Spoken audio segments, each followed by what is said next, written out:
ডিমা হাছাও সীমান্তৰ উগ্ৰপন্থীৰ ভয়ংকৰ কুটাঘাত সন্দেহযুক্ত DNLA উগ্ৰপন্থীৰ আক্ৰমণত নিহত হৈছে 5জনকৈ ট্ৰাক চালক উগ্ৰপন্থীয়ে জ্বলাই দিছে কয়লা ভৰ্তি 5খনকৈ ট্ৰাক বৃহস্পতিবাৰে নিশা 8:30 ডিমা হাছাও দয়াংমুখত থকা ডালমিয়া চিমেণ্ট কাৰখানাৰ বাবে কয়লা আৰু ক্লিংকাৰ কঢ়িয়াই নিয়া 5খনকৈ ট্ৰাকত সন্দেহযুক্ত DNLA উগ্ৰপন্থীয়ে ধাৰাসাৰ গুলীবৰ্ষণ কৰে এই ঘটনাত 5জনকৈ লোকৰ থিতাতে মৃত্যু হয়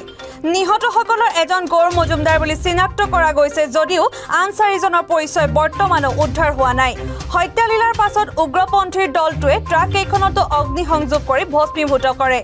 ডালমিয়া চিমেণ্টৰ পৰা দাবী কৰা ধন নোপোৱা কাৰ্বি আংলং আৰক্ষীৰ সৈতে উগ্ৰপন্থীৰ সংগঠনটোৰ মুখামুখি সংঘৰ্ষত নিহত হোৱা 7জন কেডাৰৰ মৃত্যুৰ ঘটনাৰ প্ৰতিশোধ ল'বলৈ উগ্ৰপন্থীৰ সংগঠনটোৱে এই ঘটনা সংঘটিত কৰা বুলি সন্দেহ কৰা হৈছে ডিফুৰ পৰা Dipankar Das report north east view